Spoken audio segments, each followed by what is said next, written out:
What is up, guys? Here we are live with a holiday edition, I guess, of CKL GameDay. Here we are.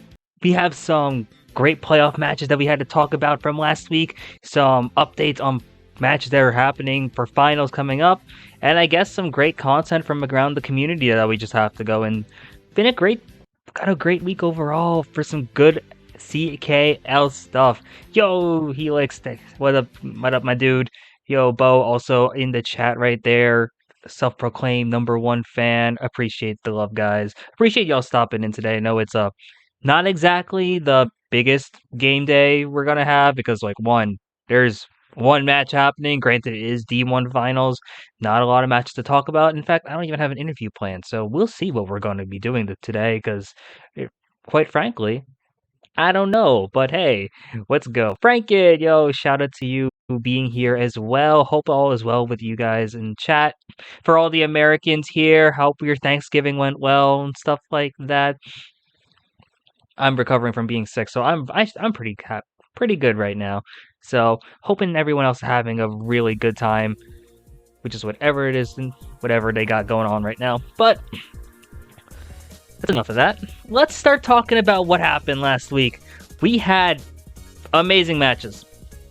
Just quite frankly, top to bottom, D1 through D3, some of the best semifinals matches you could have hoped for. And in their first season of 6v6 for CKL, that's exactly what we wanted to see. Just banger matches across all the divisions. Let's start off with Primetime. Yeah, we'll start off with the primetime matchup right there once I figure out where my screens are.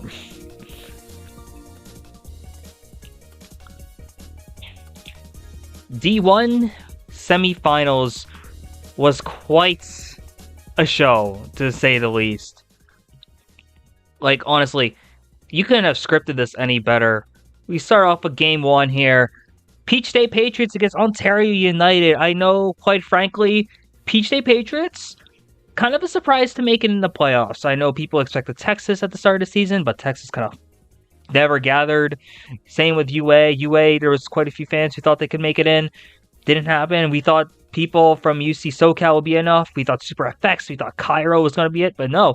PSP, Peach State Patriots, clawed their way into semifinals with a 5-5 record, and then they stunned the scene by getting that game 1, taking game 1 over Ontario United 531 to 453, a plus 78 on primetime. Granted, the biggest story was that Iona from Ontario United was not playing game 1, so maybe that was a factor, and I guess it was, because you look at what Peach State did without Iona in a lineup, and it just got momentum early and never looked back, really.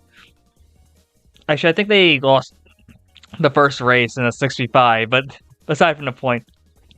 Bean with a 126, Spoon with a 103. Shoutouts to Spoon for apparently watching CKL GameDay while having Thanksgiving dinner or Thanksgiving whatever with their family.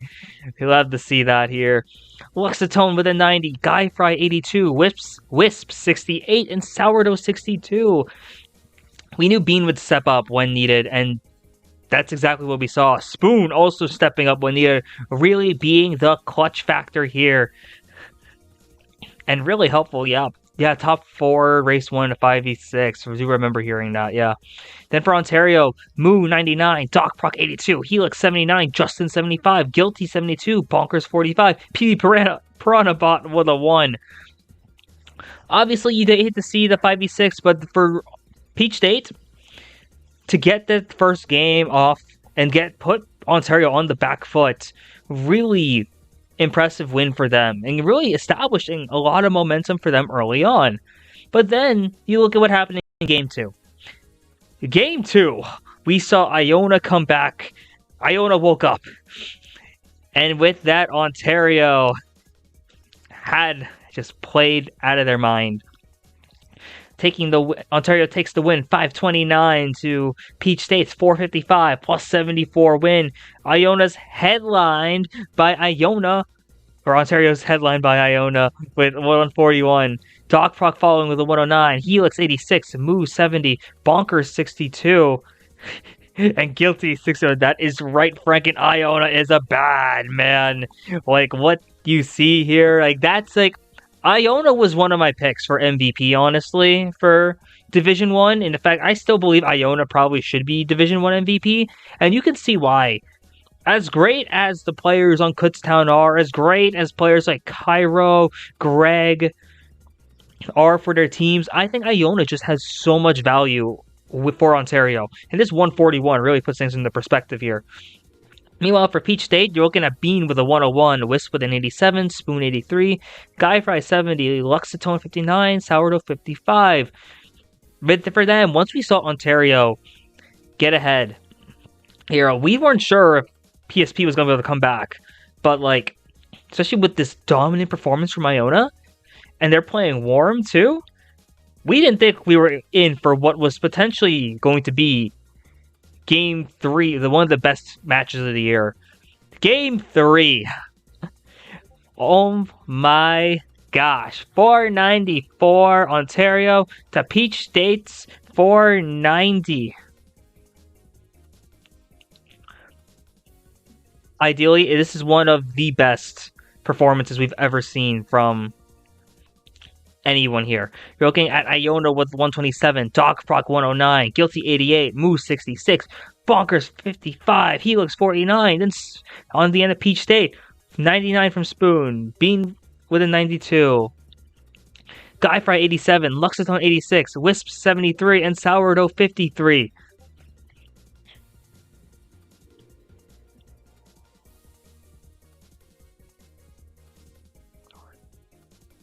Sorry, answering a DM real quick. But once again, amazing matchup here. If you didn't watch the primetime, I recommend you go watch it. This was one of the best matches I've ever seen for Mario Kart, let alone collegiate Mario Kart.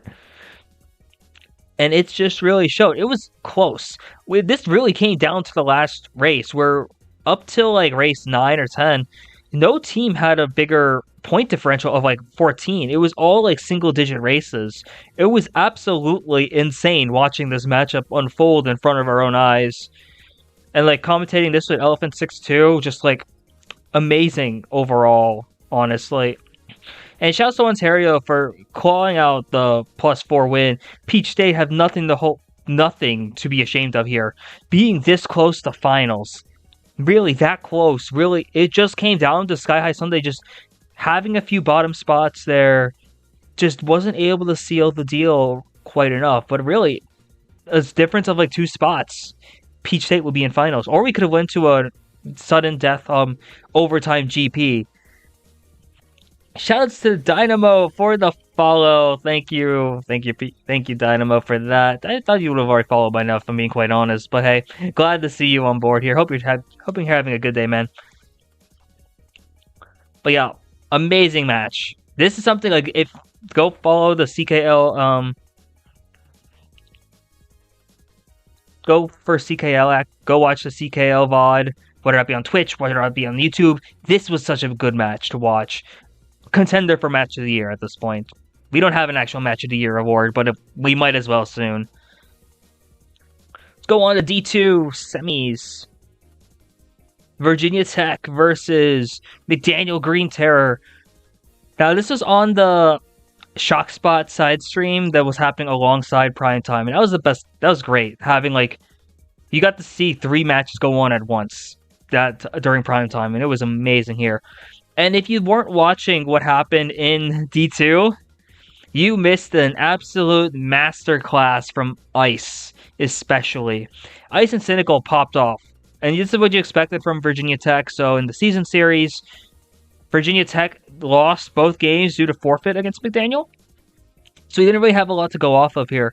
But we knew that Ice and Cynical, if they were just allowed to go on to stuff, if Ice and Cynical were just allowed to pop off, they were going to do just that. And that's what they did. Ice with a 140. I think Ice was on like pace for 160 at one point. It was crazy. Ice was on like 45 after 3. I think he almost got 60 after 4 and was really looking to get like the perfect game here. But like McDaniel was able to stop that. But if you stop Ice, you have to worry about Cynical then too. And you just look at this difference here. 560 for Virginia Tech to McDaniel's 424, a plus 136 for VT. Ice 140, Cynical 138, Steamy 102, Hyper 75, Blizzard 68, Algak 37. Virginia Tech is just so hard to beat.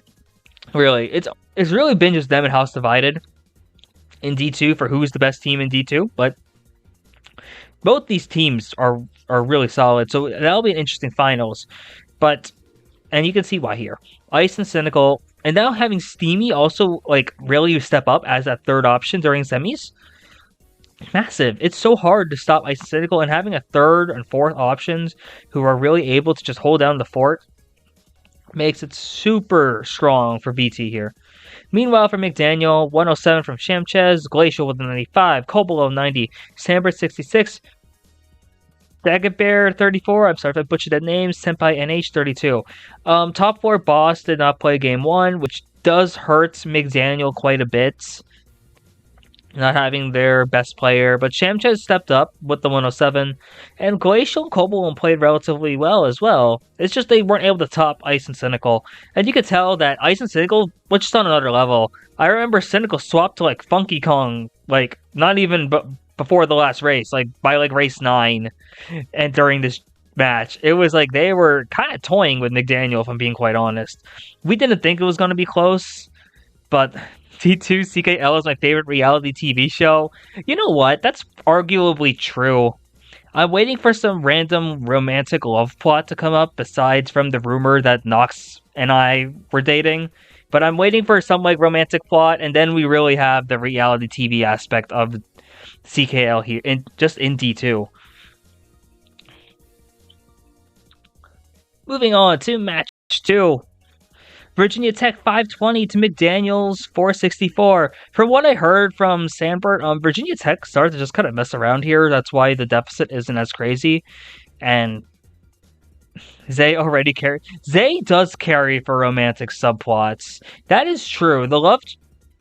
I was gonna say love triangle, but it's more like a pentagon, and Zay's in the middle of it. So he's definitely doing a lot, really carrying D2 in terms of like content, I guess. But yeah, Virginia Tech, you got Cynical 123, Ice 122, Steamy 86, Hyper 79, Blizzard 71, Algak 39. Really, Virginia Tech doesn't even have to try at this point, and we knew that they were just that good. Even though a plus 56, not while convincing. I know they didn't necessarily try their hardest here, from what I've heard, but Virginia Tech just kind of cruised. Nobody in D2 outside of Zay. You know what? Zay is basically Division 2. It's like he's definitely the guy in D2, at least definitely the one who's most out there in the community. But if you like pay attention to D2, then there's quite a few great people there. Virginia Tech has Ice and Cynical as just good people. Solution from Alabama is great to talk to. Jay is a character. Jay is one of the biggest characters in D2, just without even really being around. The plots that happen there and the storylines are kind of hilarious. Sambert's great. The Moravian captains, Nox and Baja, are fun to be around. They're great to talk to. And House Divided boys are all great. They're Short, Nova, Silver. D2's got a lot of great people in them. I'm hoping I'm not forgetting anyone. My bad if I am.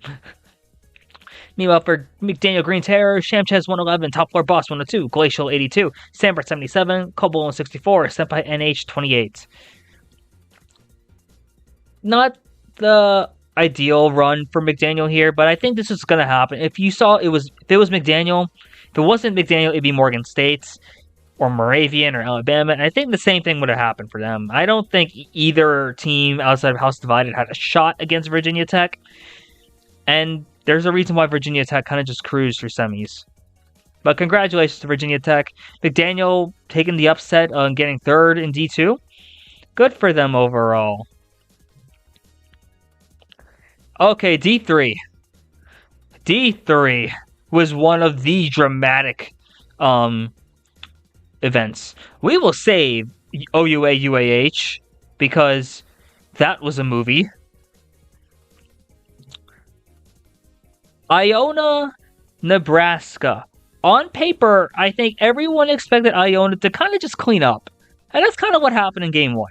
Iona wins 589 to Nebraska's 395, almost a 200-point difference. And you see that Iona just cruised. Goji 132, Franken 117, Fire 117, Gold 95, Jones 66, Seal 62. When you have 3 people score over 116, 117 points, and then a 4th player scoring 95, what do? Iona just got played so dang well here, and really, they were dominant. This is the Iona we come to expect from Division 3. No matter what they do, they are just that good.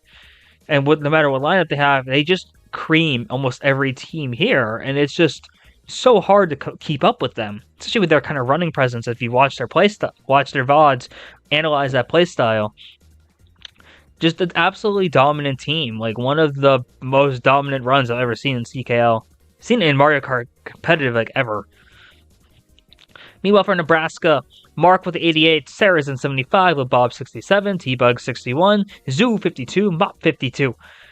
This was looking bleak for Nebraska, which is why Game 2 was a lot closer than it looked. If I'm being quite honest, you're looking at this, Iona with a 514 to Nebraska's 470. It's a 44-point difference, which is like, okay, we expected Iona to win, yes, but 44 points, compared to that, like, plus 194, it was much better for Nebraska, a little less convincing for Iona. And then when you look, I remember there was like a lot of room crashes and like a lot of DCs, if I remember right, so it was kind of scuffed. But you got to see like the match progression, and then you look at like how it's progressing. This is supposed to be UNL, not UNI, but oh well. After 3 races, I think this was, Iona was up 22. Multiple room tests and a lot of DCs. That's what I figured. Because then we got to the point where we saw this. And then it was like, whoa, at the end of the second room crash, they were tied. I think up till race 9, they were tied. And it was like really interesting. It was a really interesting plotline happening. Because we didn't expect Nebraska to be close with Iona. I don't think anyone really did. But Nebraska kept this really close. If I remember right, they were down. You were down 14 going into race 9. Wow. Okay, I thought you were like tied. I didn't realize you were actually down. But that's impressive for Nebraska to really be. I think Nebraska is like the first team to really put Iona against the ropes, even if it was only for a little bit, and even if during the last 2 races, Nebraska. Iona pulled away, because if they're down 14, oh wow, that's a plus like what, 60-ish? To make up that deficit, yeah, to make up that deficit is pretty impressive. It's like a plus 58-point difference or something like that. FIU, yeah, interesting. Yeah, FIU also you were close with. But then we look at the final table, and really convincing, really great result from Nebraska, even despite the loss. Iona still wins by 44, so 514 to 470. Franken 115, Goji 102, Fire 85, Gold AJ 84, Yoshi 71, Cito 35, Jones 22. I'm assuming Cito and Jones were used as like subs for one another at some point, considering the points there. And the amount of DCs and stuff like that. I didn't exactly look at the table. Jones subbed in, that makes sense. Involved for Nebraska, Zoo 105, Mark 92, Saracen 76, LeBob 72, T-Bug 65, Mop with a 60. I think Nebraska probably just lost steam towards the end there. And that's how, and on top of that, like, if you don't beat Iona early, I guess, you have to, it's going to be hard, because you have to shut the door against Iona. Otherwise, Iona's, like, never out. Iona will find a way to come back, and it's really great to see them play while from behind, because we haven't really seen that this season. But we know now, like, Iona is just a great team overall. And props to Nebraska for putting them on the ropes, really showing that they deserve to be in playoffs. But in the end, Iona's going to punch their ticket to finals with a 2-0 victory. Now, we thought D1 finals, D1 semis was amazing. Oh my lord. We will go into match 3 later. But match 1 for OUA UAH.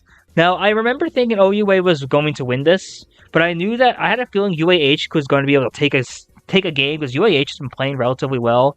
OUA has been kind of faltering since week 4. And it kind of matched my prediction overall of OUA winning in 3. So in game 1, we got OUA 510 to UAH 474. It's a plus 36 win for Oklahoma. Rumble the Bumble 103, Gold at 96, Rhino Bites 84, JWT 82, Tekadessa 76, Toaster 69. Once again, we know this from Oklahoma going in. Oklahoma just has a roster that will always put up numbers. Like, no matter who they put out there, they're just going to have people who will score relatively consistency. You and I don't count. It wasn't close. Oh well. Sorry to hear that, Lemons Bucks, but yeah. But yeah, OUA has been consistent. This is exactly what we expect. No matter they don't necessarily have like a strong carry. They rely more on having players who are consistent and having players who are just playing good on that given day. Meanwhile, for UAH, Space 102, Creo 97, Dracius 80, Brandon 78, Green 74, Aether 43. Dang, we're down for 6. That's rough. I think the biggest surprise for UAH is that Creo only got 97. I think OUA did a great job of like playing up against them, really making it so Space had to step up. And we knew Space is good as well.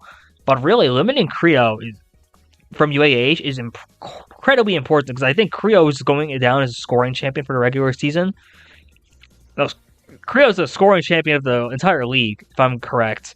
So limiting them in game 1 was massive. But then game 2 happened. And then UAH comes up and they counterpunch right back.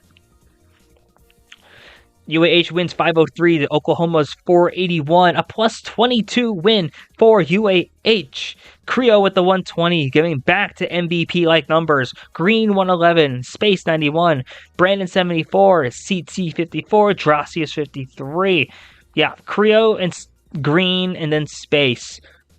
That trifecta for UAH has been really consistent, really strong, and when they're on top of their game, it's really hard to stop them if your aim is not Iona. And yeah, we expect the Creo to have these MVP-like numbers, and they stepped up during playoffs when we expected them to. Meanwhile, for Oklahoma, Tekadessa 104, Rhino Bites 92, Golden 89, Rumble the Bumble 80, JWT 61, Toaster 55. So if I remember right, Toaster is this is their first competitive matches of the season, and it's in semis, which we were not expecting to see. So it's really hard to be thrown into the fire like immediately. Your first match is playoffs, not even in finals, but like your first match is like semis, just to punch a ticket into finals, and you're the favorite. Honestly, it's hard. It's very hard for Toaster, but Toaster also played pretty well from what I can see, putting up the respectable numbers for a first war. But overall, it just shows the depth of OUA, even in a loss. They always have players who are just able to like score decently. Tekadessa being the person here to score over 100. She had an amazing run there. And Rhino Bites for the 92, Gold at 89, Rumble at 80, JWT 61. The consistency is still relatively there for Oklahoma. They always have players who will back each other up. But that set up for one of the most dramatic game 3s I've ever seen.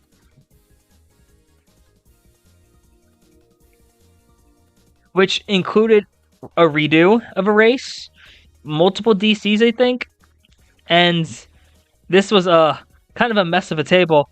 And you can kind of see just by the reactions here what the heck happened. It was a lot. There was a lot that happened in D3 semis. And you look at this table, and it's, what the hell is this table? Oklahoma Academy squeezes out a +2 win, 493 to 491. in one of the most dramatic performances you could ever see. Like, this is insane. And it's even better when you look at the individual result table numbers. For OUA, Rumble the Bumble 96, Rhino Bites 94, Takadesa 91, JWT 85, Golden 83, and Toaster 44. Not a single person there in top 3, but they got 4 through 8. Meanwhile, for UAH, Creo 107, Space 100, Green 98, Dracius 78, Brandon 65, CT 43. If you're doing the math at home, the difference of like, if you just swapped like one spot between 3 through 12, the difference is tied. If you swap, I don't know exactly who did the last race, but like, let's say UAH wins the last race instead of OUA, then UAH wins. If you have OUA, or even if UAH gets second, I think, over OUA instead of OUA in the last race, then that's tied, or the difference is swung. It's so insane seeing this difference here. A +2, you can't script this any better here. And if you look at the tables, the results, the screens, well, aside from it being kind of a mess, and they had to redo Dragon Drift Way. Wow, Squeaky. Dang, you don't see Squeaky being picked in D3. Valley, you expect. Dragon redo. Gardens. It's crazy. That was one of the most insane playoff matches I've ever seen. I've ever just followed. It's a shame that I don't think it was streamed, but it was insane. Absolute insanity in D3. And so we're going to be set up for an OUA Iona finals, and I don't think anyone else wanted it any other way. Because, like, I think that's the finals we were wanting. The two teams who have been, like, close to the top of D3, who've been running D3 pretty much the entire season, yeah, it had to be them. And I think if you look across the divisions, we got the finals we wanted in all of them pretty much, or at least the finals that the most deserved, I think. Ontario's been playing great. Kutztown's been playing great. They both deserve their final spots. House Divided and Virginia Tech, both been dominant the entire season in D2. They deserve their final spots. Meanwhile, in D3, Iona OUA, like I've been mentioning, it's been absolutely amazing. So we're going to be going into... Oh no, Zay was watching and he just wasn't able to watch. No.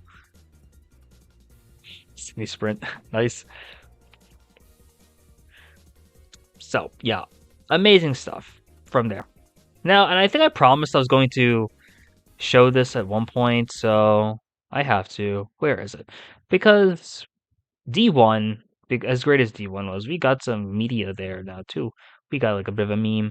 Stuff that I was supposed to see it on stream, so I already watched this, so it's not exactly like the best reaction, but for those who haven't watched this yet, this is one of the best things ever, and we already have the content for D1 now too, so that's great. Hopefully the rest of the divs also get this, so let's take a look at this just amazing stuff we've been watching. Happened in D1 Collegiate MK semis of Mario Kart 8 Deluxe. Rumor has it that PSP had... My bad, yeah, I forgot. I keep forgetting that I have to like adjust the volume stuff when I'm not talking. There we go. I'm also going to click change the thing just so we have it a bit easier. That one, no. That one, no. Nope. One of these is fine-ish. Forget which one. This might be the VOD review. Close enough. You don't need my camera right now. Do you know what really happened in D1 Collegiate MK semis of Mario Kart 8 Deluxe? Rumor has it that PSP had poisoned Iona to fall into a deep sleep. who was still recovering from a hard loss after he couldn't carry his team against ZE and Frontier earlier that day. PSP had established an alliance with ZE player Greg in order to carry out this mission, so he had to hit the gritty to pull 15 shocks out of his ass for this war to scare off Iona. But do you know what happened after that? PSP smoked Ontario in match 1 after their best player, Petey Piranha, had to leave for internet issues. The strat worked, but little did PSP know that JPG grittied over to Iona's house to get him to wake up. Iona then proceeded to bomb the rest of the playoffs without leaving any remains. Spectators are still bewildered at why former PSP carry Dynamo had recently dropped the ball. But the real question, do you know who Dynamo really is? He is Kasan's alternate account that was used as a cover-up for PSP so that they could sneak their way into playoffs. They had to hard rely on Bean from Trivial Matters to carry them against Ontario, but it wasn't enough. Bean decided to call up on Mancollar mid-race so that he would scare off all of the casual players on Ontario's team. But it was too late. Dr. Proctor 12 had predicted all of this ahead of time. Spoon was distracted mid-round 2 by the same girl that Alabama J had failed to rizz up, and couldn't do anything against the God Squad of Ontario United. Round 3 was an amalgamation of the best of the two teams, but in the end OU pulled through to win it all. After this, Spoon is dedicated to reach Diamond and Lounge to carry his team next year, and both teams are in shambles because of the unspoken Super Team Killer rule coming to effect soon.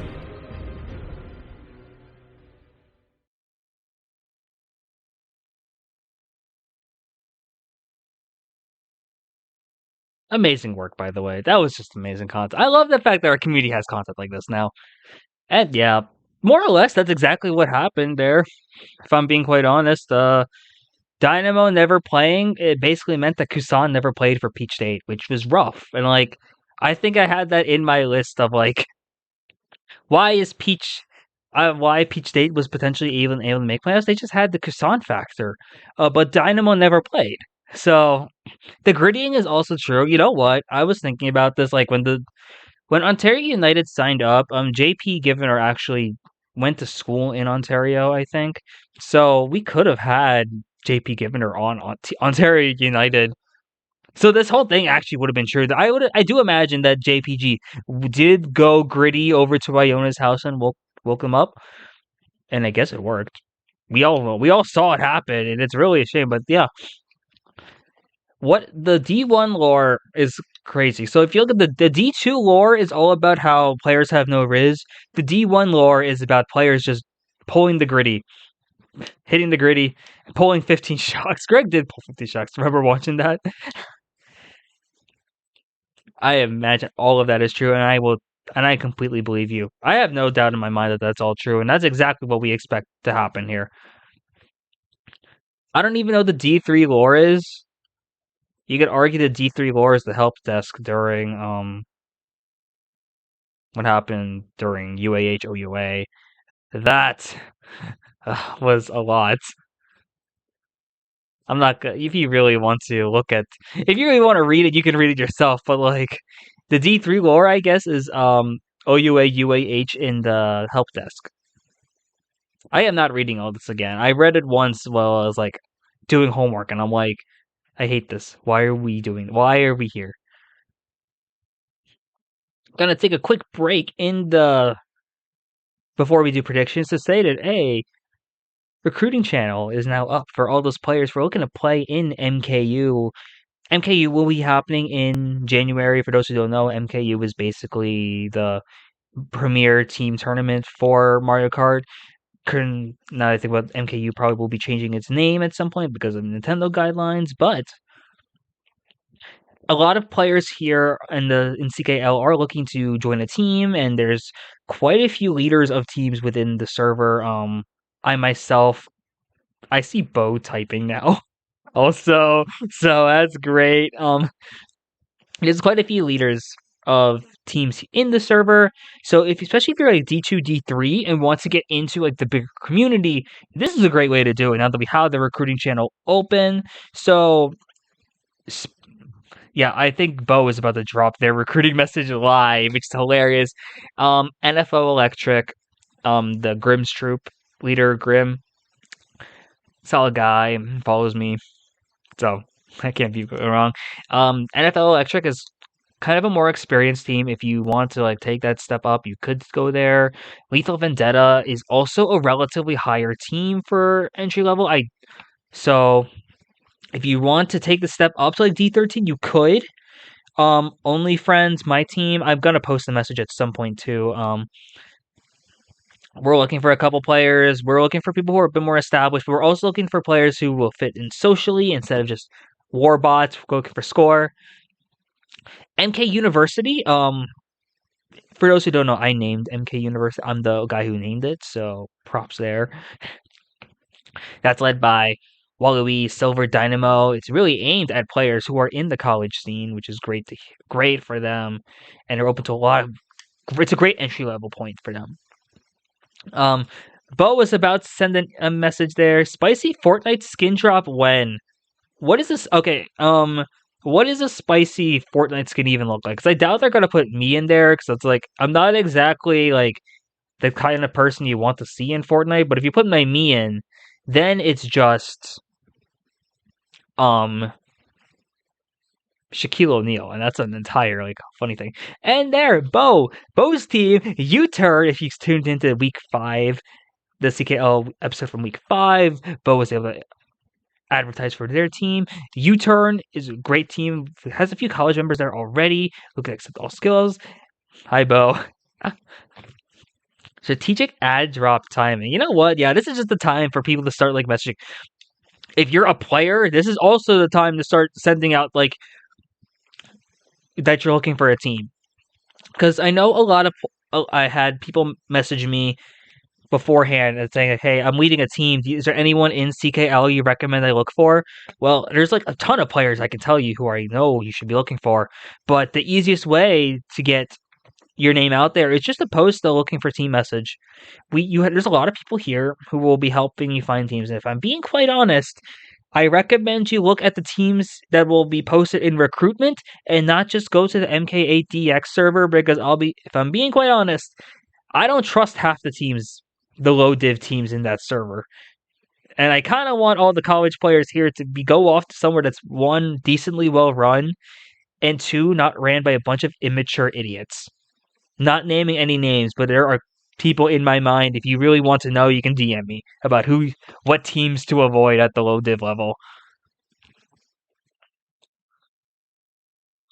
But yeah, there's a lot of great stuff here. I saw Franken said that MK University is just a CKL All American team. That kind of what it was.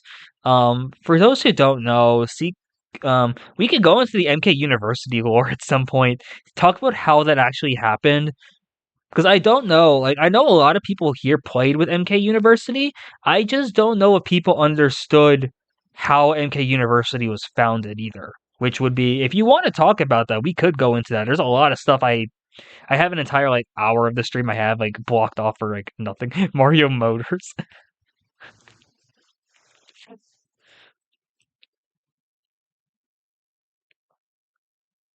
Story time was spicy. Oh, why not? Okay.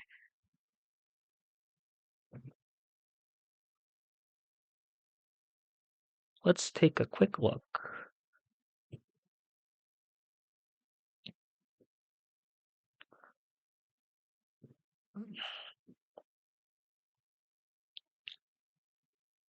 So, the original MK University team was founded for Pacific League Season 3. Yeah, specifically Season 4 was the most recent one, I think. And originally, at this time, there were two, almost three college teams. It was Moravian, who was the first one, my team, the one I ran, and Arizona, which was Fishy Emolga. This is before Elephant 6-2 got on that team also. It was just basically Fishy Emolga. There were other players there. I remember Hayfield, Crab, Trog, I think the name was. Chuckles. I'm trying to remember during all their names. I know I could look down here, but yeah. That was so MK University was originally a collab between Moravian and Arizona. But the person who actually came up with the idea for the team is Ant. For those who don't know, Ant is a player for Silent Lightning. Silent Lightning is a low div team which features it's all players who are deaf or know sign language, so they actually communicate during calls by Zoom and they will sign during wars, or they'll just play muted, or they'll just play as if it was you're playing like SQ Lounge, pretty much. And that's a cool thing about this. So Ant is actually one of the most influential people who we never talk about with the collegiate scene, because Ant never got involved with CKL. Ant graduated actually last year with me. Yeah, because you were in part of the same graduating class, I think. So they never got a team at his school. Ant was part of University of Chicago. So because of that, and I remember he told me when I first got Moravian into MKU, which was 2 years ago at this point. That's crazy. Yeah, that's 2 years now. 2 years ago, Ant messaged me after Moravian's first MKU matches. One thing like how surprised they were to see a college team make it in, because apparently other colleges have tried to make a team for MKU and it never materialized. The fact that a team actually managed to gather for it is like still impressive to this day. It's very hard to gather for MKU as one school, like to do that consistently. I think we never dropped a game either in terms of forfeit. We dropped every game by results, but not by forfeit at least. So Ant was always one of the players who I recognized because of like, oh, having that college connection, getting your team involved in an online event, yeah, would agree completely. We'll get into that eventually, Spoon. So around the time of before Pacific League, so about a month before, Ant messaged me asking an idea. He pitched the idea of doing like a university team of players between Moravia and Arizona, and he wanted in as well as Chicago. And I thought that was a great idea. I reached out to Fishy, we got things going, and that's how the MK University server came to be. And if you're curious about who the other players are, you can get a rough idea. So Nebraska was also coming into a team of their own. So we got players like LeBob and Potato, who I don't think plays anymore. And I think we had Zoo as well. Yeah, Zoo's a small potato soup. Quite a few players from Nebraska were in there. And then we added some crazy depth. Where are they? The Wayback Machine for this one. If anyone is wondering how Krakow made their way to University of Arizona, I indirectly am the reason for that. So way back when we were getting this team together, I was looking in the Pacific League looking for team channel, and I'm like, oh, look, this guy is looking for more of like a chill environment. I'm like, oh, no, they had their university at the time. I think it was Pace. It was a New York school. I remember it was a New York school in their Discord bio, but oh, this guy's a notable player. I think I recognize that from like Speed Stars. And then hit the guy up, and then long behold, he invite him to the server, and that's how Krakow eventually made their way into MK University. And then from there, Krakow, Fishy get closer. Krakow eventually transfers from the East Coast back to their home. I think their home state is Arizona, so it made more sense for them to transfer over. And that's how Krakow gets there. And then with Krakow, you also got Luke, who is JPEG Mafia, I want to say. Yeah, JPEG Mafia, who still plays with Speed Stars. Luke represented University of Buffalo. So at this time, our like top LU was Krakow from Pace or whatever New York school was, Luke from Buffalo, Nathan, otherwise known as Disco Tequila, Inkling IF Aaron, who's a senior at Arizona. You had Ant from U Chicago. You had Emolga from Arizona. You had me from Moravian when I played. You could also put Fishy in. You could put it in a Nebraska player for bench. So on paper, the MK University lineup kind of looked stacked ish, at least because you had like three players who had like high div experience. And then Ant also played with like Battle Battalion, I want to say. So that's like 4 players who were solid. Emolga won an MKU at that point with Radical Rollers already. I already had D15 experience with Team Upload. So MK University was like kind of stacked, low key. And then you look at the depth, and then you're like, oh, Nox, who goes on to become the Moravian cap, who becomes full-time Moravian captain. Baja Blast Lover, who also becomes Moravian captain. Kyle Adams. Then you had a few other like players. You had the Nebraska boys and Potato. There was quite a few decent players here. The only problem is we never gathered. Like our top LU never gathered. We lost every single match with MK University. So we didn't do very well, like at all. We actually no. There was one war in MK University where, and specifically where we should have won, but because we played repick, we repicked. No, we didn't repick. We picked Wave 3 tracks before. Well, they were still banned, so there was a penalty for it, and they ended up losing because they picked it 6 times and had like a penalty of like 120 or something like that. Which is like, oh, it's Pacific League. Why do you care so much? But alas, it is what it is.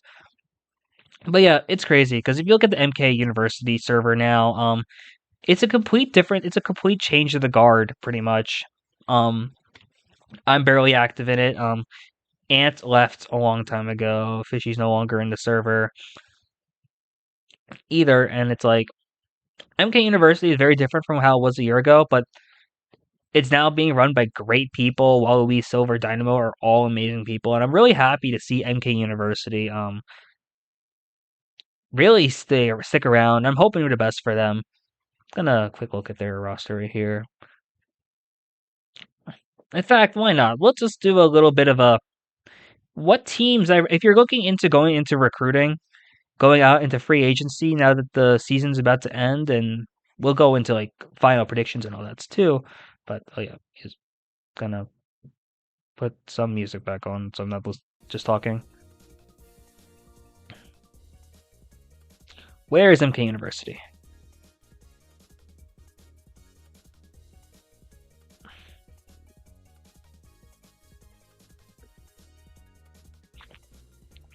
MK University is a great group. Well, I have a lot of connections back here. The spicy tutorial channel, um, I will lie, I've been thinking about doing something like that. Like how to play, like literally before the next season starts, how to play a war. Or no, I'm actually just gonna the first CKL GameDay before next season is actually just going to be a lecture on competitive Mario Kart, and I'm gonna like pretend to be like your professor and all that. Like, oh, this is how to play a war, how to make table, make sure to take screens, stuff like that, basic comms for teams and all that.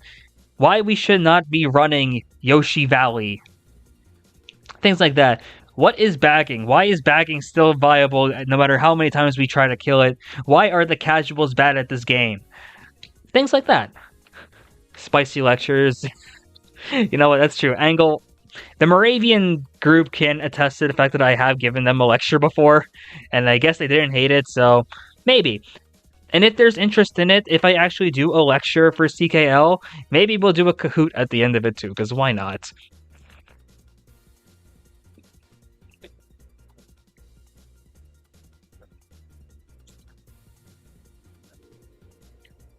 Any team managers want their team to be shout out right now?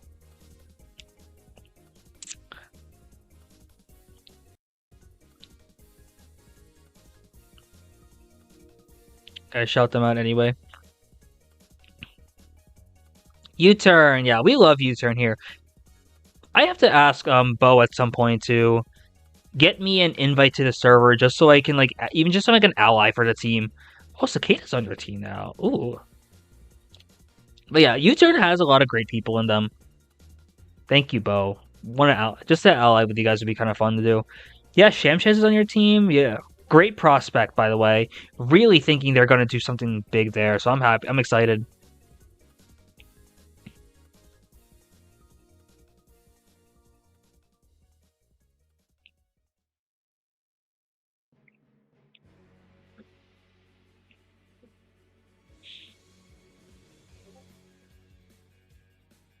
Thanks for the invite, Bo. Yeah, U-Turn's a great bunch of people, and it's being run by Bo. Bo's an amazing person. Excited to see where this team goes from here. Spoon's team. Yeah, half the team's not. Yeah, the MK site's silly, but oh well. Spoon's team: Solar Storm, Lunar Lights. Great group. This is another great group of people here. Oh, Elephant's leading this team. I forgot that too now. I think, yeah, 3Ds. I forgot Dark Matter also. Forgot about that one too. The Interstellar group, yeah. I'm so happy that this group is like... What am I gonna say? I'm so happy that the Solar Storm family, the Interstellar family, is what it is now. Because I will not lie, back under its original branding, I kind of told players, like, it's not a team you want to associate yourself with, necessarily. But now, with better management and a lot of, like, great people at the helm here, because, like, got Spoon with their team. That Spoon plays for... Spoon, which team are you on now?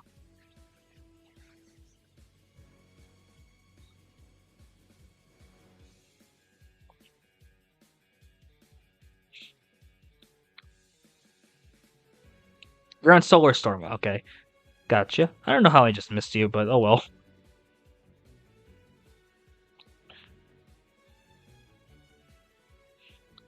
Yeah. Great. This is a great family of teams to be with.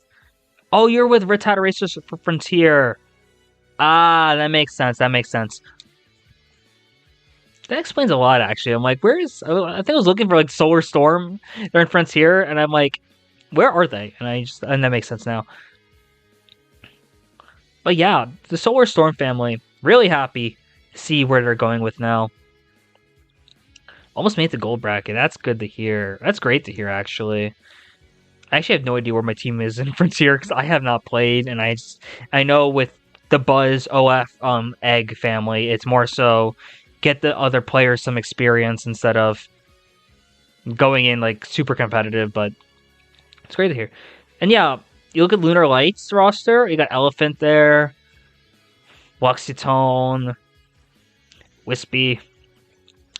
A lot of great people in this family of teams. So I'm super happy to see Solar Storm, Lunar Lights, and now eventually Dark Matter make their way into this like family. I recommend like really reaching out if you're looking at these teams.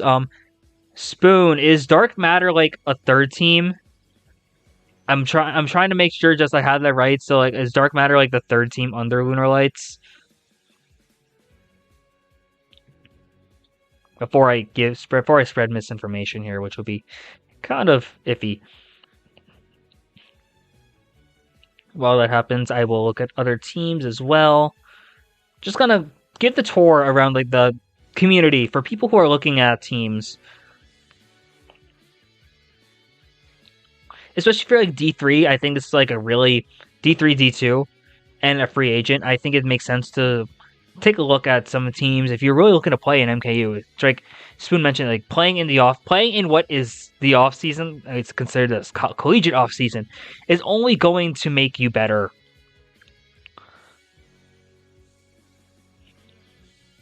I might as well shout out my team, I guess.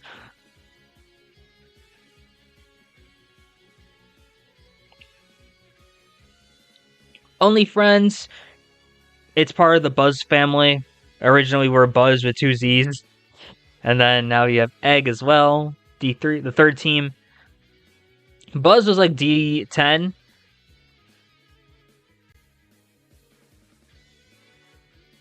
Yeah. I would agree. Spoon. So one thing I do recommend, yeah, I think the LFT post does help. But I think doing research onto like who's recruiting as well will be better. And I mentioned this earlier, I also just don't trust half the teams, not naming names, that are going to be reaching out to players who are at this div level. So like I know a lot of the college teams, a lot of the collegiate players just don't know better because they don't have the connections with the rest of the scene.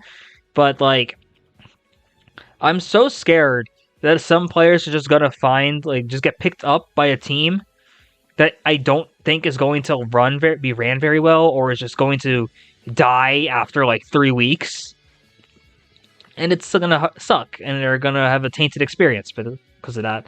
So yeah, I recommend like you can post an LFT if you want a trial, go ahead there, but like knowing people beforehand is going to help. So, like, going to U-Turn, going to the Interstellar family, whether it be Solar Storm, Lunar Lights, or Dark Matter.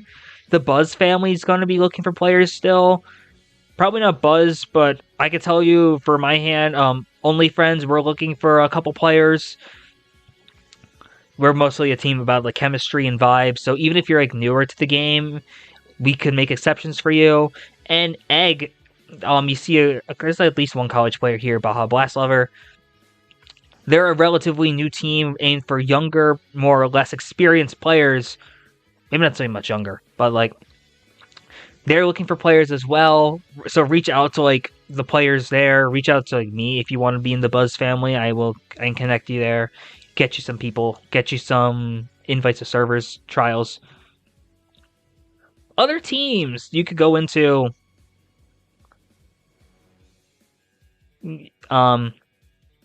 NFOs, if you really want to do that, I think the biggest thing with NFO is that like while a lot of their Celestial or not like Celestial Electric is looking for some new players. I forgot about that. NFO traditionally plays in European time zones more often, so that's afternoons for the US. NFO is a big family, yeah. I was talking about this to my teammates. NFO is at 5 teams now. At one point, they were the biggest. They were the second biggest because Elixir, I think, was actually the biggest, but now Elixir's kind of like dying out. Where's Elixir? Yeah, Elixir's now only at 4, but they used to have like 6 or 7 teams. The funniest thing I remember with Elixir is that they used to have, I think in my first MKU, you had Elixir Laboratory and Elixir International in the same division, and I think same conference, so they played each other. They actually played each other one time in the division semifinals, which is hilarious. Yeah, the race in the family, the RS family, does have quite a few players as well. Does have quite a few teams as well. Race in the Sky, Race in the Space, Race in the Stars, Race in the Supernova. Forgot about that, yeah. Other teams that have a lot of big rosters. The Ronron's family, but they're mostly higher div. The Sweaty Zards. The Wex, the Wheelie clans. Yeah, Sweaty Zards has 3 now. Terraforce, I think, is Tor. Thunder Racing is Tor. Pretty sure. Oh, if anyone knows anyone at University of Iowa, can you see if this team's ever going to come back? Because before Arizona, after Moravian, there was University of Iowa, not University of Northern Iowa, but University of Iowa apparently tried to make a team, and we have lost all contact with them. So if anyone can reach out to Iowa and see if they're like alive, if they somehow manage to do something and they're just not in MKC, that'd be appreciated. I tried reaching out to them and I just cannot find them at all. Collegiate MK Tour. Yeah, if you want to, that'd be great, Lemons Fox. See if they're actually like alive. See if anything's gonna happen with them. I doubt they will because it's been 2 years and 2 years, right? Yeah, it's been 2 years and we haven't seen anything from them, so doubtful. But if they come back, that'd be cool as heck. Other teams, Emolga mentioned Lethal Vendetta. I think Lethal Vendetta is a bit of a jump for a lot of CKL players, but if you really want to take that shot, go ahead. I do recommend that. I think for the bulk of players in D2 and D3, I recommend searching like D18 to 23, maybe. just to get more experience. I think that experience is really helpful to take back to your college teams. You don't have to start. Like, I think a lot of people are looking at free agency and they want to be a starter. And, like, that's fine. We understand that. You go from college where you were, like, a hot shot, but it's like, I think you learn a lot more just by playing at a level that you can, like, really make sense. That's like a smaller step at first. And then jumping up. I think, yeah, it doesn't hurt, as Spoon said, if you're willing to get better, but, like, it's a jump. It's a notable jump. Like, to go, like, I went from, when I first left Moravian in the summer of 2022, I jumped from D20 to D15 with players who were at one point D4. Yeah, like 3 of the players were like Division 4 finalists, Division 4 winners with American Gunslingers. So, like, it depends really on what you're looking for. If you want to get more playtime, lower divs are traditionally where you're going to find it. If you want to learn a lot more, I think you can get a lot from playing with teams like Lethal Vendetta, After Party, maybe jumping right to Solar Storm, Buzz, even Only Friends potentially. Who is messaging me? But yeah, it really just depends on what you're looking for. I know a lot of players have. Yeah, find a team that you vibe with. Yes, I cannot tell you how many players I'm seeing nowadays who are just looking for divisions, and I'm like, what are you doing? And then they just hop from team to team, and it's one of the most, like, annoying things for me personally, as someone who just, like, well, first of all, as a person who runs a team, I don't want a person who's going to be like, I'm here for maybe a season and I'm going to dip. I want someone who's, like, willing to stick around long term, and I think it's why I'm so selective with, like, players who fit in chemistry wise rather than just scoring. Yeah, need commitment. Like, there's only so much you can do by jumping team to team. Like, I remember seeing someone, they got accepted to, like, a D12 team. They stuck around for 3 days and then left. And I'm like, I can't. That is such a no-brain moment in my mind. Like, have some respect. At least last a season at the very minimum. But I would prefer you stick around longer. You get better as a team by sticking around longer, developing that chemistry, rather than just, like, jumping for the sake of, like, oh, playing in a higher div. But that's just my opinion. A lot of players can do what they want with the game, and it's their career with the game, and you're free to do however you wish.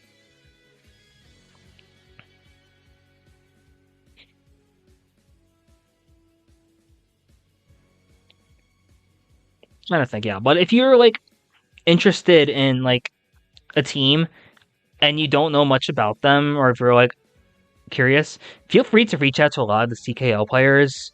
Like, you can reach out to me, you can reach out to Spoon, you can reach out to, like, Bo, or even, like, the more experienced players. Mitch is in the server. He's great to talk to. Reach out to, like, anyone in the server. We're willing to help you out. We will tell you, like, a lot of the players who are leaders on teams, we can tell you what are some good teams to go to. Teams that we have a great relationship with. Teams that we know ran well, have some great figureheads to learn from, great players to vibe with. So if you're looking for a team and have questions, feel free to reach out in the server. Anyway, I think I completely forgot about the fact that I'm supposed to talk about D1 finals, because that's happening today. Oh, okay, we got LUs also for D1? That's exciting.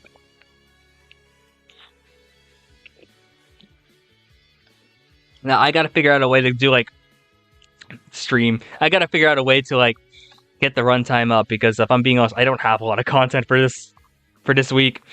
I didn't have an interview planned, didn't really expect one, so.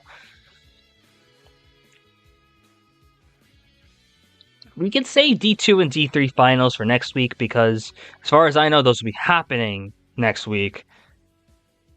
And then I'm gonna find out that they're not, and I'm gonna be so upset. And I'll just have an emergency CKL GameDay in, like, Tuesday or Wednesday. We'll see.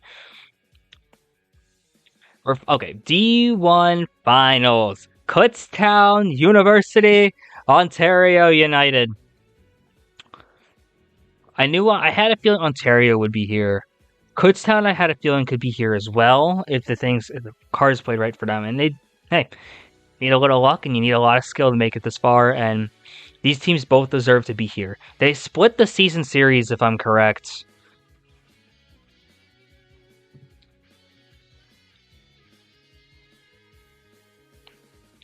Yeah, they split the season series 524 to 460, and then 512 to 472. I forget if either had their top LU for both, but this one's going to be close. I could see this one going to Game 3 as well. And, I think that would be insane. And I think it'd be amazing, actually, to see it for, to see a Game 3 Finals. Another thing I do want to see, I don't know if I'm allowed to spoil who's casting Finals today, but they're going to have an amazing time with this, because this is going to be such an amazing thing to watch in the cast over, and they're two of the best commentators in our community. So, really excited for this one. But, analyst perspective here. Kutztown and Ontario are very close. You know that Ontario's playing hot. And I think another thing to consider, Kutztown hasn't played in 2 to 3 weeks. Because not only did they not play last week because of having a bye, both their matches in week 5 were forfeit wins. So they really haven't played since week 4. So I don't know if they've been able to play. The players are active off camera. I would hope so. They better be. But yeah, actually no, they are, because I know a bunch of them played in MDVA and they had their all-star thingy. And I'm looking at this lineup for Kutztown for what's coming up, and that's not top lineup. It's very close to it. Not sure if I'm allowed to leak it yet, but it's very close. It's a very strong lineup. And I'm really excited to see this team really show up here, because I think they will. I think Kutztown is just... They're here, they're the top seed for a reason. So many good players. You have Technical and Batboo leading the charge, and then you have Bo, who is developed into one of the best third options in Division 1. And if Bo doesn't win Rookie of the Season, especially for D1, then the award doesn't have any meaning whatsoever. I think we've named the Rookie of the Season award after Bo for Division 1, because that's a legendary rookie run we're seeing right now. And Kutztown is just top to bottom consistent. I think they have the potential to win this, but Ontario is also really good. Okay, yeah, if Iona wakes up, then Ontario is going to be potentially the favorite here. I think, Ontario, yes, is coming in as the lower seed, but they've been playing very well. I don't know who's all playing for Ontario yet. But if it's anywhere close to a top lineup, so Iona, Duck, Proc, Justin, looking at the rest of their tables. Guilty's been playing very well. Iona's clock's back an hour. Oh no. Iona's been playing well, yes. Ontario has been playing very well. I think this one also comes down to Game 3. I can't tell you for sure who wins. As a Pennsylvania person myself, I want to root for Kutztown. I'm unashamed rooting for Kutztown. Because Kutztown's 30 minutes from me right now. So it's why would I not root for them? But Ontario's scary. Ontario has gotten hot at the right time. They are one of the best teams in the league for a reason. And at any point, Iona can just drop 130. And yes, you also have Technical who can do that. But then you look at the depth Ontario has, potentially. We don't know if players like Godkip are playing yet for Ontario. there's a lot to consider here.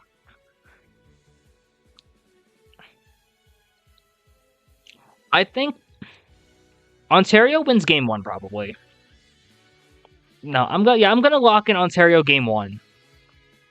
I think Ontario has just played a lot more as a team at the moment, so that'll help them a lot. And Kutztown's great as well, but I think Kutztown might need that extra game to get that momentum and really lock in. And like, I think Kutztown can probably take game 2. Either way, it might have the order. Okay, yeah, PD Piranha. If PD Piranha bot it plays for Ontario, Iona misses game 1, then yeah, Ontario sweeps. But I don't know. It all depends on PD Piranha. What if PD Piranha transferred schools and we don't know? Maybe MC or JK8's internet dies and PD Piranha enters a transfer portal and makes a last-second move to, and apparently a last-second change of citizenship as well. Goes from Canada and Ontario to Kutztown, Pennsylvania, plays for them. That would be a storyline. Oh my god, that'd be insane. All reality though, I think whatever happens, game 1 and 2 are split. Game 3,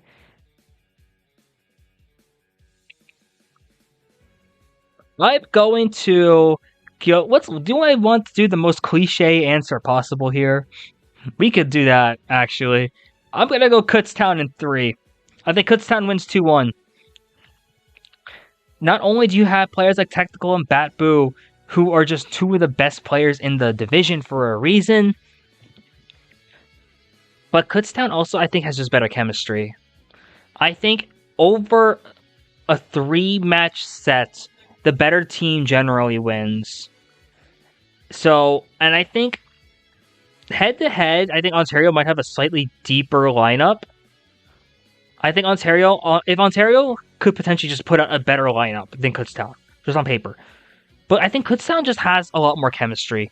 And I think that's actually going to be a big factor here, because with Kutztown, you have Technical and Batboo, who are just transitioning very well to being some amazing players off of each other. And I think because of that, they're able to carry players like Bo, JK8, Steepian, MC. No, like literally Spoon. I actually think the power of friendship might actually come out in clutch for Kutztown here. If that happens, if it comes down to that and Kutztown wins in 3 in a really close one, please feel free to quote me on saying the power of friendship is what led Kutztown to winning. Now, if that doesn't work at all, then oh well. It's season 1 of it being an analyst. I'm not expecting to have perfect, anything here. The fact that I even got Kutztown, Ontario, is a bit of a surprise for me. But overall, yeah, I'm gonna lock in Kutztown wins 2-1. I think Ontario might win game 1, but whoever wins game 1 loses game 2. But Kutztown wins game 3. It'll go in the next highlights short. Actually, yeah, that'd be kind of funny. Yeah, whatever happens, the power of friendship is going to have to be mentioned there at some point. So yeah, Kutztown is probably going to win. I think Kutztown wins Division 1 finals and winning CKL basically, and which should be poetic because then a college team, the first ever college league, 6v6 league, is won by a school that actually has all their players from one school. That'd be kind of crazy, I won't lie. In what's going to go down as the super team tournament, if Kutztown wins, that's actually such a good storyline for them.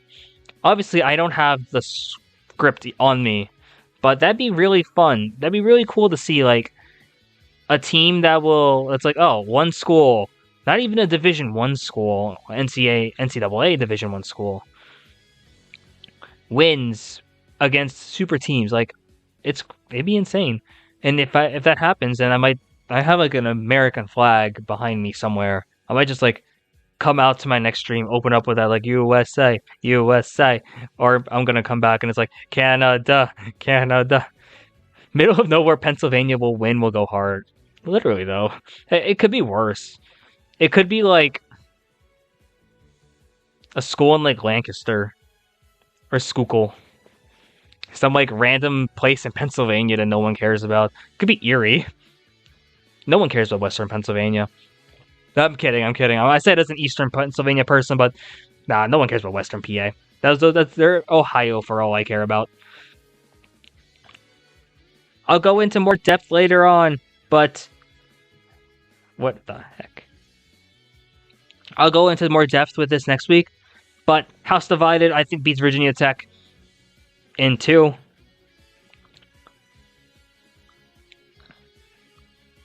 Iona, Oklahoma.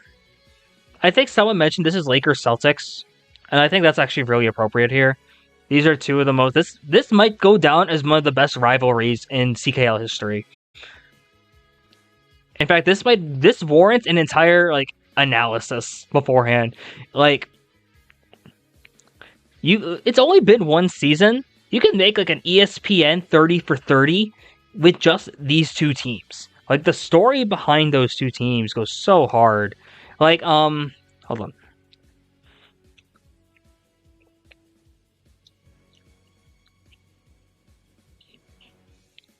The story for these teams goes so hard.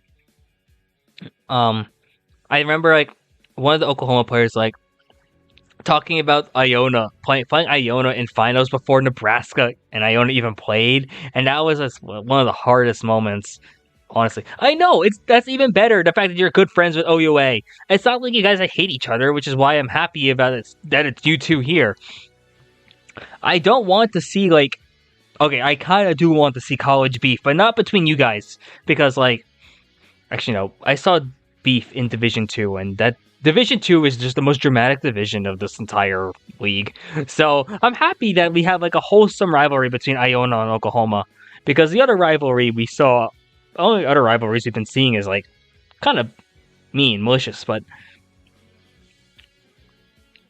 yeah, Iona, Oklahoma. This one, I don't know if this goes to 3 or not. I don't know. Iona's looking to finish off the perfect season, which is rare. Their perfect season almost never happens in MK, if I'm being quite honest. Oklahoma looks to pull off the upset. That'd be crazy.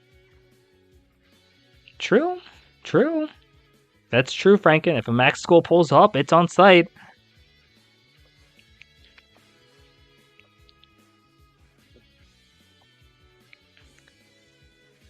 No, Loki though, if Iona wins, I should just go over to like, because I go to Fairleigh Dickinson, and Fairleigh Dickinson's like 30 minutes away from Iona. I should just go over to Iona one day, congratulate their players like in person. That'd be kind of funny. I don't think I'll actually do that, but it would be funny if I actually did. Had a chance to. Like, if Iona wins, not like commissioner or anything. I'm not like commissioner because like that'd be fishy if anything. But like, oh, look, the league analyst goes up to congratulate the team that won it all in the division. Yeah, that'll give me my excuse to go visit Iona.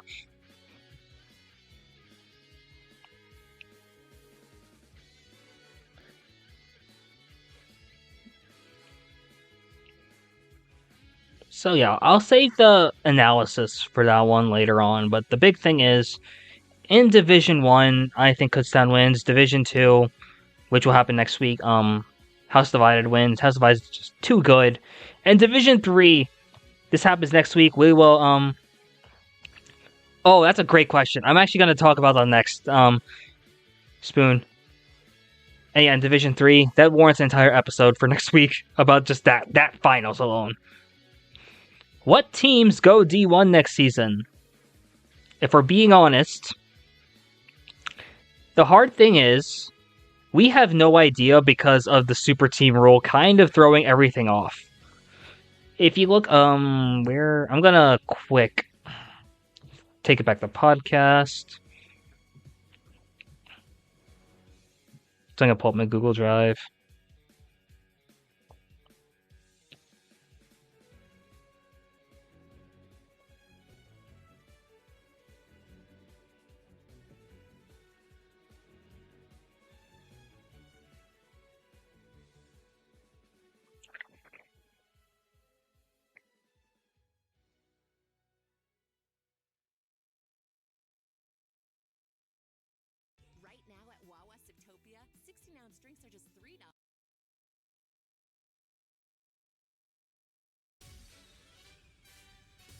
Okay, where is it?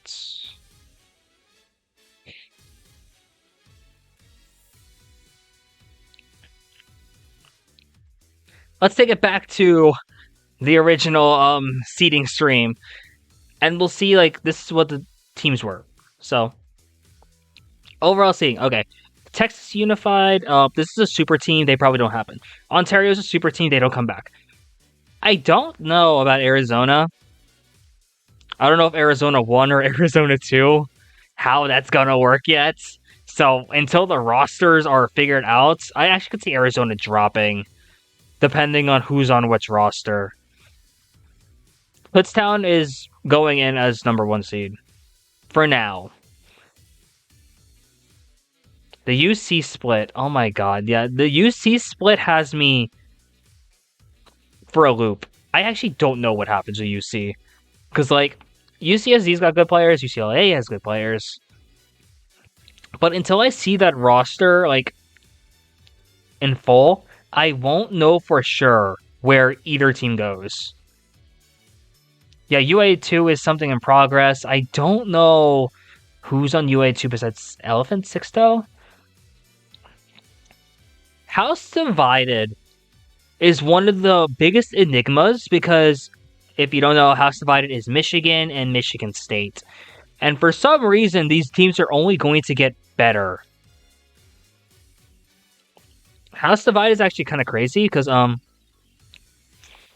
who all has the Michigan role is my question. You know, if you're the, Spoon, answer question. If you're the only Georgia team, then I would say keep Peach Day Patriots. But I would go UGA if there's, like, others too. Michigan seems crazy? Yeah. Well, half the team is... The majority of the team is Michigan State, and then you have Short, who is the best player on their team right now, who's Michigan. And then you look at who else is on the team, and it's... What the hell? A player by the name of Whooper Goes Whoop is now will be playing for Michigan next semester. They've been around for a while. They're playing for Arcadia Terra. And Arcadia Terra is in a phenomenal team. To play for the Arcadia family is crazy. And they also have Crow. I'm trying to remember where Crow plays, and I always forget this. Crow plays for Fire Hydrant, if I remember right. Fire Hydrant's D1. And you add that on top of Short. If Short's a third option, excuse me? Short might not even be the third option, might be lower. So, if you look at the future teams, I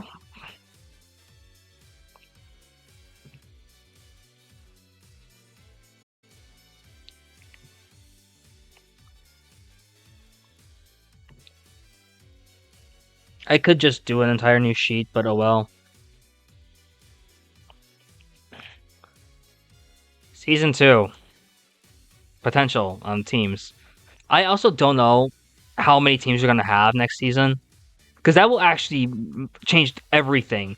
Because a lot of people are asking me of, like, what do you expect my team to move up divisions? Well, the big question is, how many teams are going to be here? Because we have Kutztown. Well, no, they'll be good, assuming they don't die. And then you have others. You have Michigan, who I think will go to Division 1. Why did I just put them here? Michigan State you have, which is half of House Divided. Or more half. UGA. Georgia's going to be good. Probably. UA 1 and UA 2. Yeah, it's going to be similar to, like, Frontier, probably. I would personally like it to be more like a March Madness kind of event, because I think that'd be kind of just funny as hell. But I know it's actually better for us to do, like, a Frontier-like event where it's closer to where it's like you have the double elim and I have consolation. I think that'll do really good for us. I think the big question for that event is like, how the hell are we going to get teams that are actually going to be able to play at the same time? Because when you do a bracket style event, you really can't reschedule. So we have to figure out a time that just works for a lot of good teams here. Is there a 2v2 season or am I tripping? I will be honest with you, I don't know for sure anymore. I think it'd be great to have, but I think we need more people to help with like staffing it, because I can tell you 66 alone, we don't have enough staff to like really run it. I do shit, if I'm being quite honest with you, but it'd be helpful to have like more teams to like really help, more players to help with that. We'll have UCLA, we'll have UCSD, Virginia Tech. Oh, Virginia Tech probably moves up. You have Ice and Senegal. This is one of the best teams to just be one school.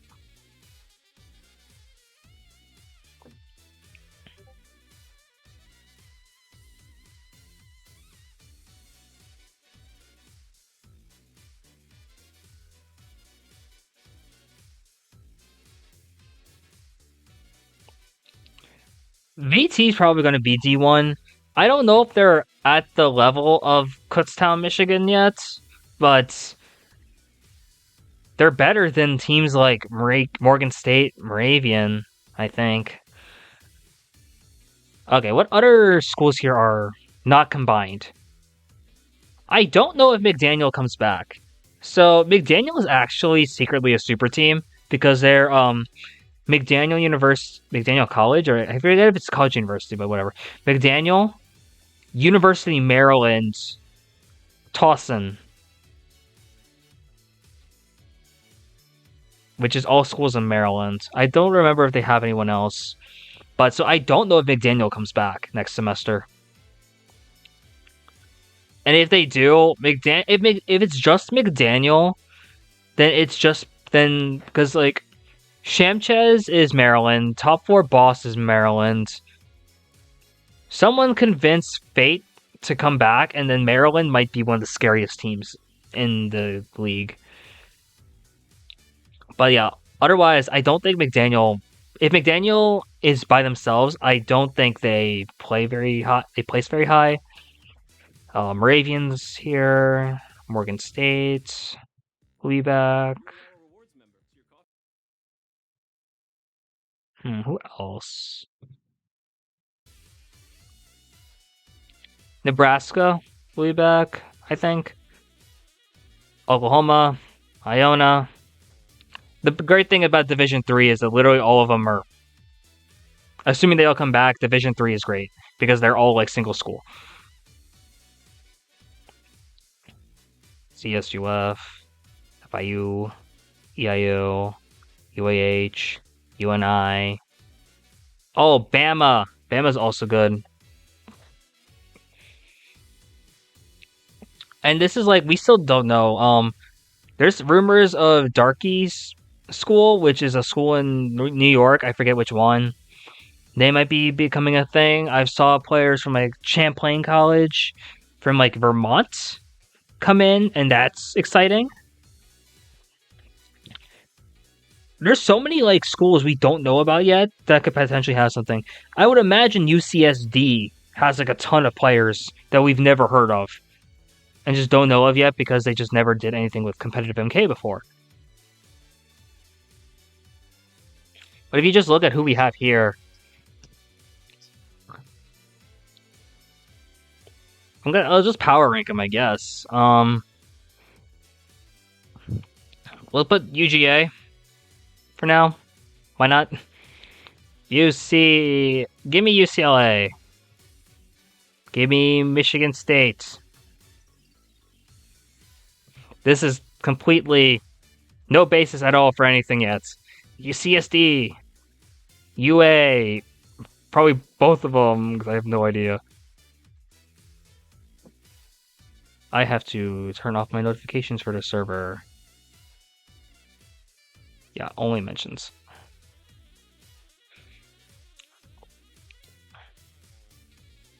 Yeah, if this is how many teams are this? Oh, okay, that would be a Division 1. Assuming they all come together. Assuming these are teams all form, that would be a Division 1.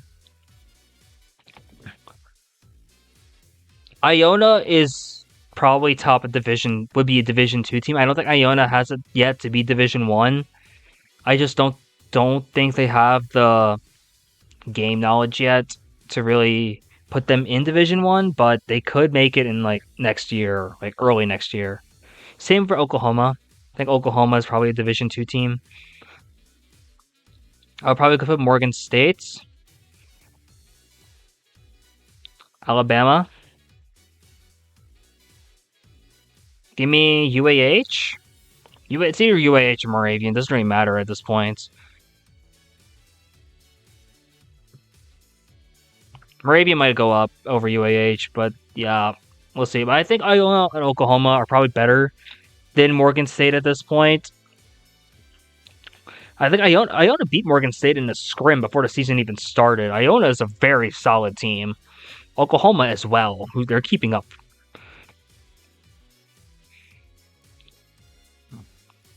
Hmm.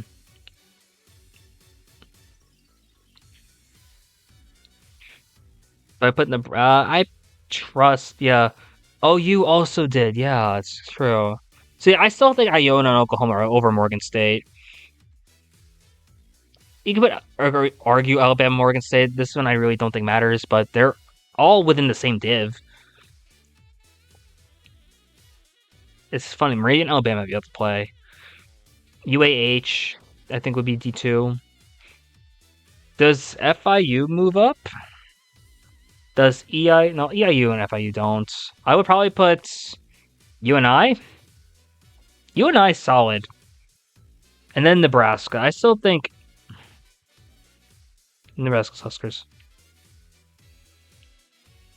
I gotta keep it consistent. UNL.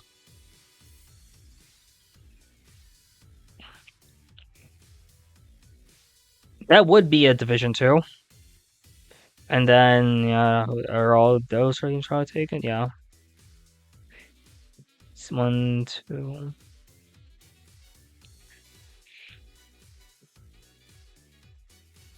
I also don't know how we will sort this all out yet. This is like all hypothetical at this point, so nothing for sure. No guarantees, because then you have FIU,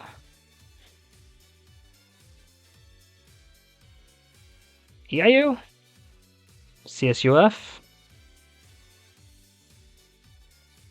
and we have no idea who would.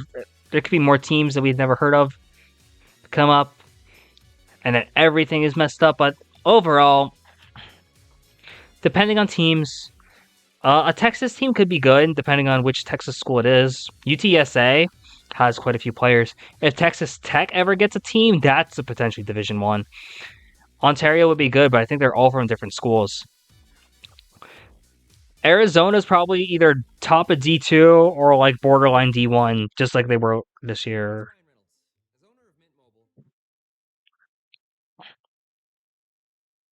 I think a potential UGA team would go crazy. I think UGA and Arizona would be similar. I think either top of D2. Okay, Ontario has a lot of players from the same school. If that's the case, then I move Ontario to D1 probably. Ontario goes to D1 then if that's the case, depending on whatever Ontario school it is, obviously. But if that's the truth, if that's the case, then yeah, I would put Ontario much higher, somewhere up there. But it's really hard to tell without the actual rosters in front of me. Same thing. Same thing with SoCal, UCSD and UCLA. It's really hard to tell with where their schools are going, how it's going to be divided up. I know UCLA has quite a few good players, but UCSD also has good players, and it just depends on like how the recruiting is on both sides in this next offseason. If Michigan has a team early, that'll be exciting. Well, okay, that's a lot of stuff happening.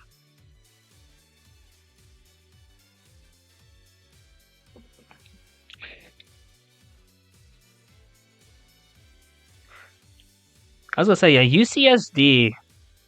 I'm hoping you get something going at UCSD. That'd be so hype because I know UCSD is like one of the biggest Splatoon communities in the college scene. So I would imagine that you could probably find some people there. Hoping to see something from UCSD though, and I think UCSD would be really good. Just with the amount of players that traditionally come out from the Cali schools and how good they've been, I would imagine UCSD goes D1. Michigan, I only know of 3 Michigan players so far, but they're all amazing. So I feel like they go up. Michigan State, I think, is probably worse than Michigan, but they're going to be good still. Probably closer to like end of Division 1, probably, depending on who all signs up. VT probably moves up just because of Ice and Cynical, and having those newer players get that little bit more of experience. I think having those carries will be really helpful for them. Morgan State probably 6D2.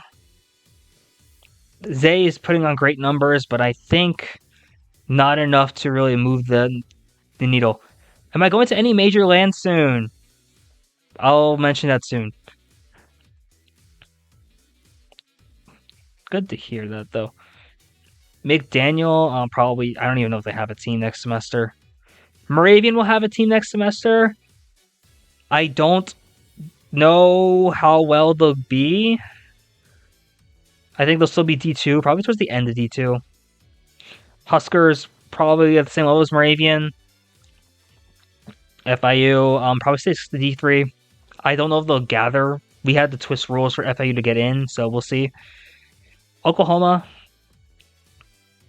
good. They'll be top of D2, I think, along with Iona. EIU will develop in D3. Same with CSUF. UAH probably be bottom D2. UNI closer to D2 as well. Alabama also D2. All subject to change. We will see how this goes towards next year. Once 2024 hits, once we see where these college teams are stacking up with what kind of players they have, what teams are new, then we'll have a great idea.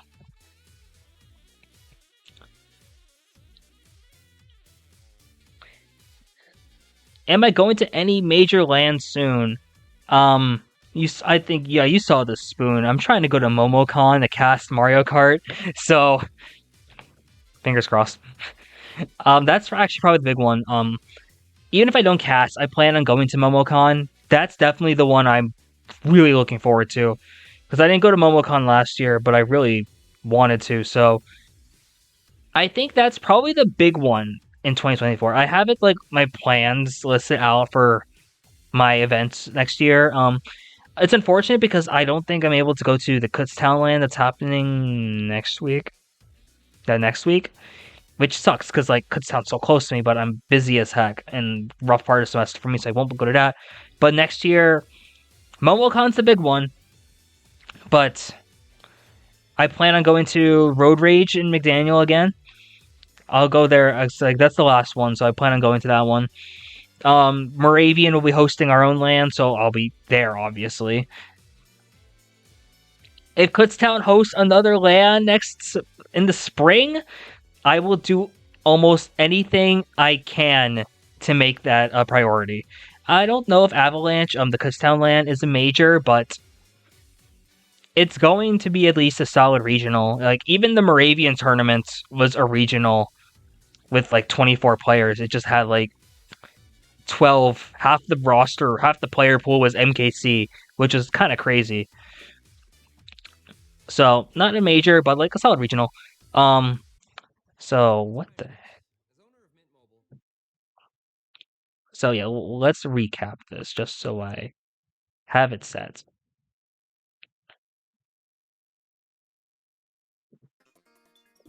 Okay, so next year, McDaniel tournament, Moravian tournaments. I won't be playing a Moravian. In fact, I might not even play McDaniel. I might just be commentating there, if I'm being honest. Help take the load off Sambert there. True moment. I might go to a Capital Clash, which is in the Washington, D.C. area. A Kutztown tournament, if it happens, I'll go to it in the spring. I'll make that note. Like, I'll point that out immediately. I was really bad for the fall. So, MomoCon, definitely. I'm like, I get a stipend for my one like practicum that I have through my grad school, and I do plan on using the stipend to go to MomoCon. Sad as that is, but it's part of it. It's part of the deal. It's huge for me. I really do want to go to MomoCon. Aside from that, I'll probably go to Riptide, which is in Ohio, and that's about it. And I don't know if I'll be able to do anything after that. So like next year might be my big MK year, my big Mario Kart like tournament year. I'm not even sure if I'll play in a lot of them, but I definitely want to at least go there, meet some people. Like I know MomoCon is huge because not only is it like the Georgia scene big, so I get to hopefully meet players like Spoon, Dynamo there, but I'll also get to meet a bunch of players in like the MK area. If there was anything in NY, I'd be there in a heartbeat. I know, right? Like, Brooklyn used to have a tournament. They haven't ran it in a while, though. So, would imagine if there was anything in New York, I'll go to all stuff in New York. Like, if I could even host things in Jersey, I would.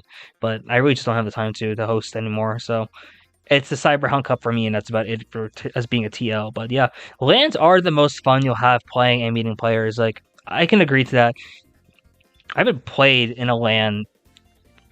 I haven't played in a Mario Kart LAN aside from McDaniel, but like I used to go to majors for Smash, so that was always super fun for me. Like going with my friends to like big tournaments, and you get to meet so many people there. Like I'm not a big name in the Splatoon scene, but I get to meet players there. When I was at Riptide, I got to meet players like Rookie. I met Brat, who's my teammate. I met Danny Fathom. Great people. There's so many great people in the scene. Jinja Ninja, Asmund from the MDVA players, found him there. Got to meet him. Great kid. Yeah, LANs are great. Getting to meet players are just so fun. In fact, do I start booking my ticket now? MomoCon 2024. I could start registration now. I'm not gonna do it on stream, obviously, but I do want to go to MomoCon.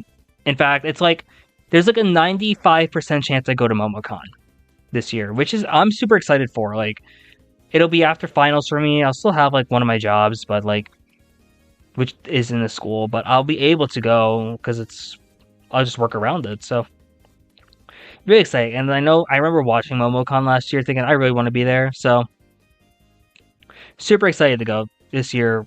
Fingers crossed I'll be able to go. Aside from that, yeah, I think MomoCon's got to break every record there. Like, in terms of like playing players there, I think we'll have like record-breaking numbers.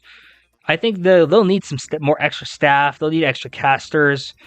I'm excited there just to be there. I think you're gonna have just amazing stuff. Even viewership, I think you'll have bigger things there because you get a lot of great big names and a lot of players are just gonna want to watch that. It's just such an important event.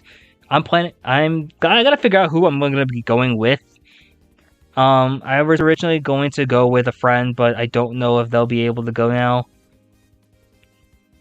But we will see.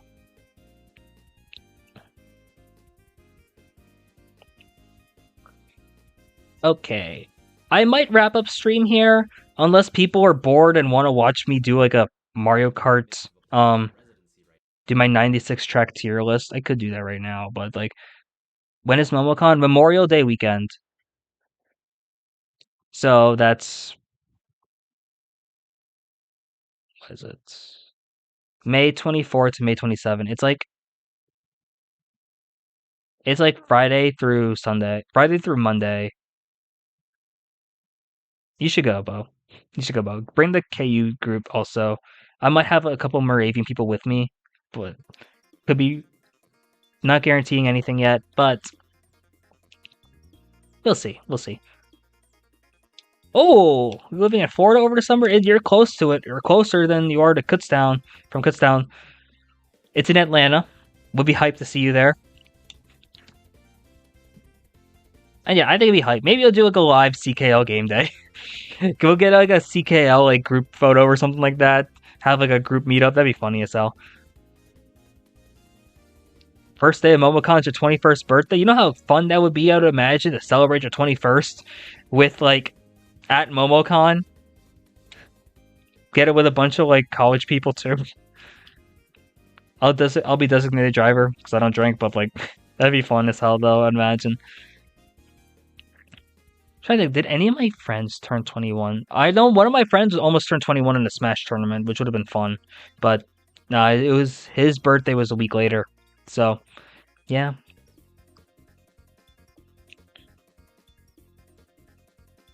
Anything else before I wrap up?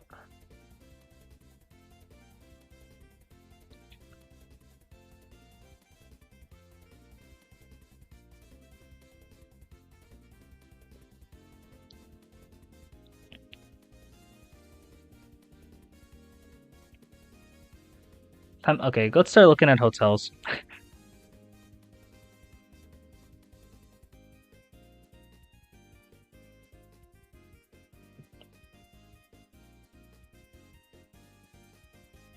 Yo, I think you're overestimating how much artistic talent I have. You're thinking I could do an MS Paint of my potential Fortnite skin. You know what? I was actually considering of maybe streaming Fortnite at one point, except I'm garbage at the game and I don't exactly have a good setup. I'd be streaming it directly from my Xbox, but maybe at some point I'll do a Fortnite stream. We'll see. Oh shoot. I won't lie. I am. You can carry. I'd be glad to have someone carry me in Fortnite. I'm so bad. Like, and generally, like, here I am, like as like the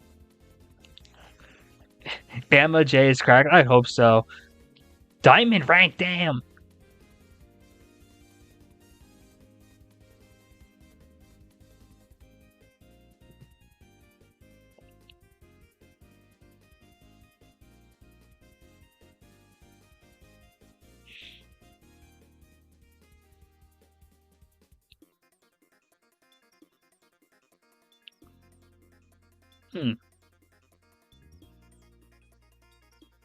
Maybe. We'll see. Oh well. I won't lie. I'm just looking at like MomoCon stuff right now. I probably shouldn't be doing this while on stream. So I think that's gonna wrap it up for me today here at CKL GameDay. This is what, episode 7 now? Great. Wow. Look at the progress go. Well, that's it for me today. I actually gotta see if there's anyone I want to raid. There is no one I know who I would raid. So, but yeah, thanks for tuning in. Be sure to tune into primetime tonight at 8 o'clock Eastern, 8, 9, 10 over on the CKL main Twitch channel. It's going to be casted by two great casters there. So, hope to see you guys later on. Gonna be excited for some amazing gameplay. But yeah, thanks again for the stream today, and have a good one, guys.